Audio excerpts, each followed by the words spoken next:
Hello students, आज जो topic अब हम पढ़ने जा रहे हैं वो है हमारा इंसेक्ट एंड पेस्ट कंट्रोल।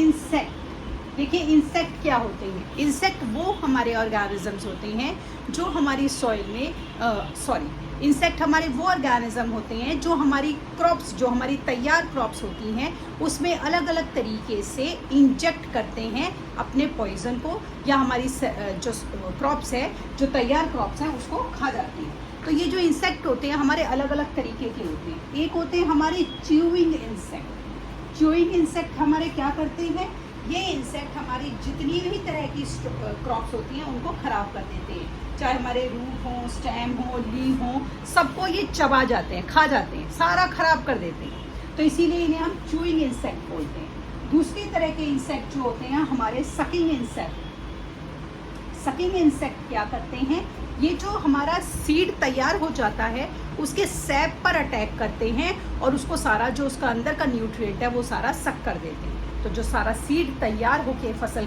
मैदान में खड़ी होती है वो सारी की सारी धीमे धीमे खराब कर देती है। तीसरे जो होते हैं हमारे इंटरनल फीडर्स होते हैं। देखिए इंटरनल फीडर्स क्या करते हैं। इंटरनल फीडर्स क्या करते हैं, जो हमारी ग्रेन हमारा पककर तैयार हो गया है फसल में, ये उसके अंदर का जो सारा हिस्सा है वो खा जाते हैं। ऊपर से जो छिलका है, जब आप उसको हाथ में लोगे तो आपको नहीं पता लगेगा, क्योंकि आपको लगेगा कि जैसे वो तो बिल्कुल पूरा है, लेकिन जैसे ही आप उस पर हल्का सा दबाव बनाएंगे तो क्योंकि वो अंदर से खोखला है, क्यों खोखला है, क्योंकि इंटरनल फीडर ने उसके अंदर का सारा जो हिस्सा है वो खा चुके हैं। सिर्फ आपको ऊपर का छिलका दिख रहा है जो कि आपको छूने से नहीं पता लग रहा। जैसे ही आप उसको हल्का सा दबाएंगे, क्योंकि वो अंदर से खोखला है, तो वो चूरा हो जाएगा।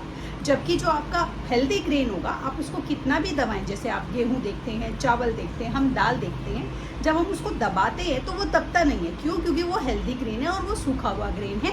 उसके अंदर का जो सारा ग्रेन है वो सारा उसके अंदर का मौजूद है, उसके उस दाने के अंदर। लेकिन इंटरनल फीडर उसके दाने के अंदर का जो सारा हिस्सा है सारा खा जाते हैं और ऊपर का जो कवरिंग है वो रह जाता है, और सारा का सारा जो हमारा क्रॉप तैयार हमारा हुआ है वो खराब हो जाता है।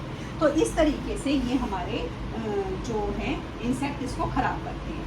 इस तरह हमारे ना कुछ अलग अलग तरह के इंसेक्ट होते हैं। कुछ इंसेक्ट हमारे ना फसल की रूट पर, जड़ों पर अटैक कर देते हैं, हमें मिट्टी के अंदर किसान को पता नहीं लगता और पौधे जो हैं वो गिरने लगते हैं। कुछ उसके स्टेम जो तैयार होता है, हरा स्टेम, उसको खा जाते हैं। कुछ सीड पर अटैक करते हैं।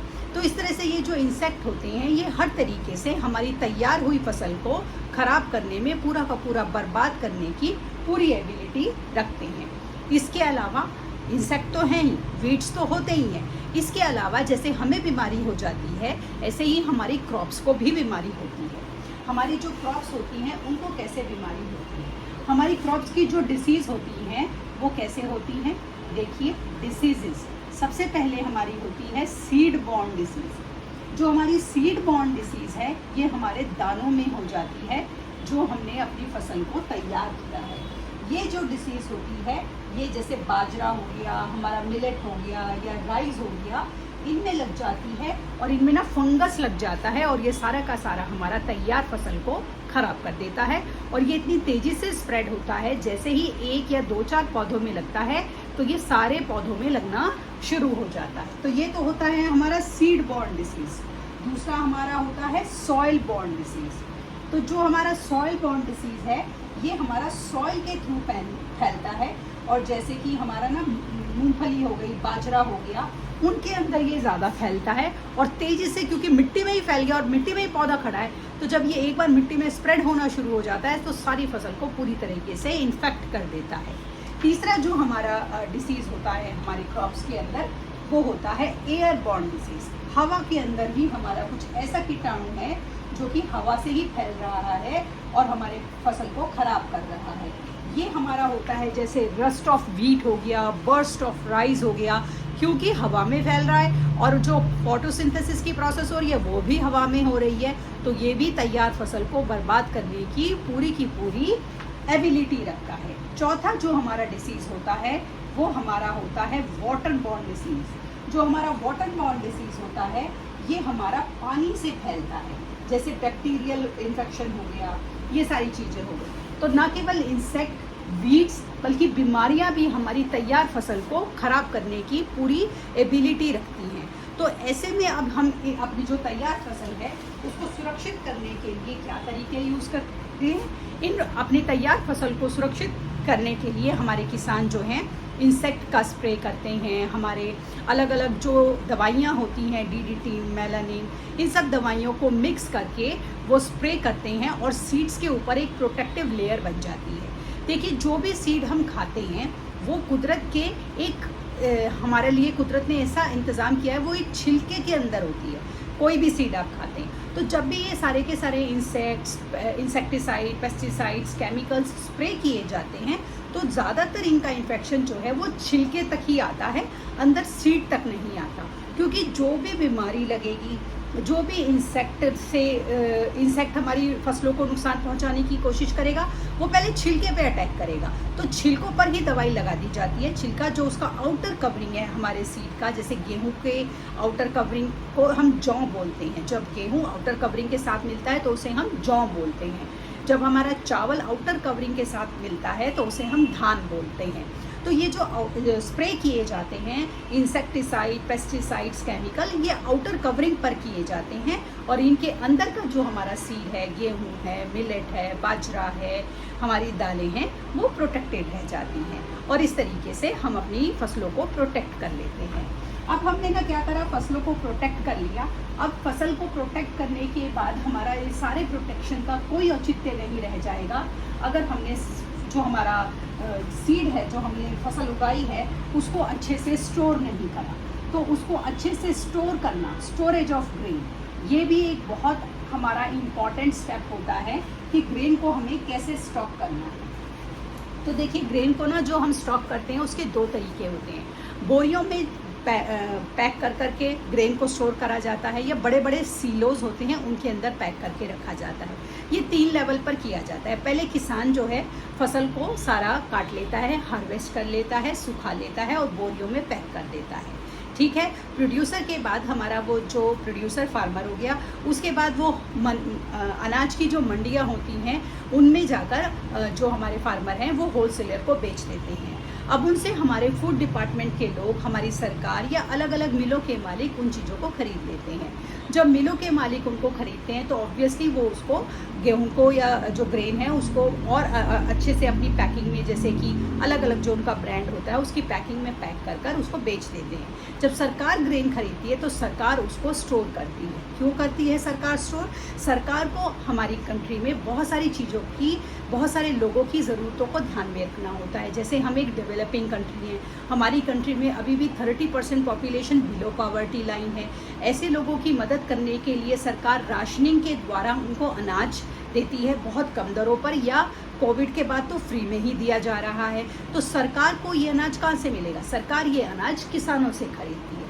तो जब सरकार इसे खरीदती है तो सरकार को इसको क्या करना पड़ता है? स्टोर करना पड़ता है। क्योंकि हमारा अनाज जो है, देखिए, हवा से, मॉइस्चर से, चींटी से, रोडेंट से, चूहों से, इन सारी चीज़ों से ख़राब हो सकता है। तो एट दिस लेवल जो हमारी सरकार इसको खरीदती है, सरकार उसको बड़े बड़े सीलोज में पैक कर कर उसको स्टोर कर लेती है, ताकि वो हर महीने जो है, जो भी सरकार का डिस्ट्रीब्यूशन का चैनल है, जो भी सिस्टम है, उसके ज़रिए वो उन लोगों तक पहुंचाया जा सके जिन लोगों के लिए उसको सरकार ने खरीदा है।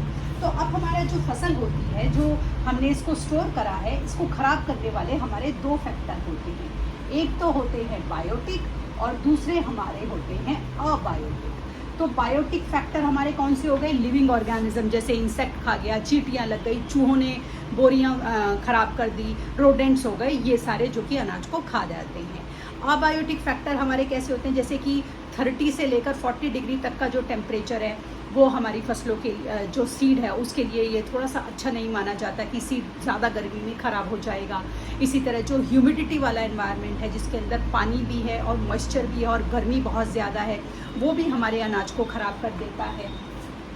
हमारे तो इस तरह से सरकार को जब हम उसको स्टोर करते हैं तो हमें ये भी ध्यान रखना होता है कि चींटियों से, मॉइस्चर से, पानी से, कई बार क्या होता है जो अनाज है उसको ना खरीद कर शेड में ऐसे ही रख दिया जाता है। ऊपर शेड होता है, आजू बाजू शेड नहीं होता, तो क्या होता है बहुत ज़्यादा जब बारिश आती है, तूफान आते हैं, तो वो सारा अनाज गीला हो जाता है। जब अनाज गीला हो जाता है तो उसमें सारे में फंगस लग जाता है और वो ख़राब हो जाता है और वो किसी के भी खाने लायक नहीं रहता है। तो अब अनाज को जब हम स्टोर करते हैं तो हमें ना हमारी जो स्टोर कर रहे हैं तो ये जो फैक्टर्स हैं जो हमारे अनाज को ख़राब कर रहे हैं, ये ख़राब ना करें इसके लिए हम क्या तरीका यूज़ करते हैं। सबसे पहले जब किसान उसको हार्वेस्ट करता है फसल को, तो वो उसको अच्छे से ड्राई करता है।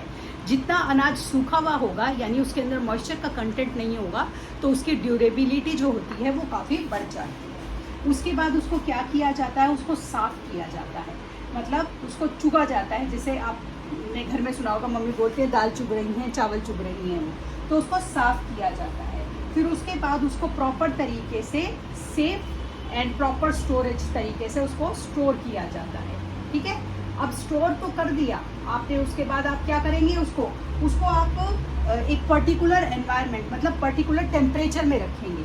अब उसके बाद आप क्या करेंगे, केमिकल कंट्रोल या फ्यूमिगेशन हम करते हैं। फ्यूमिगेशन में हम क्या करते हैं, केमिकल कंट्रोल और फ्यूमिगेशन में जो बोरियां होती हैं अनाज की, उनके ऊपर हम स्प्रे कर देते हैं।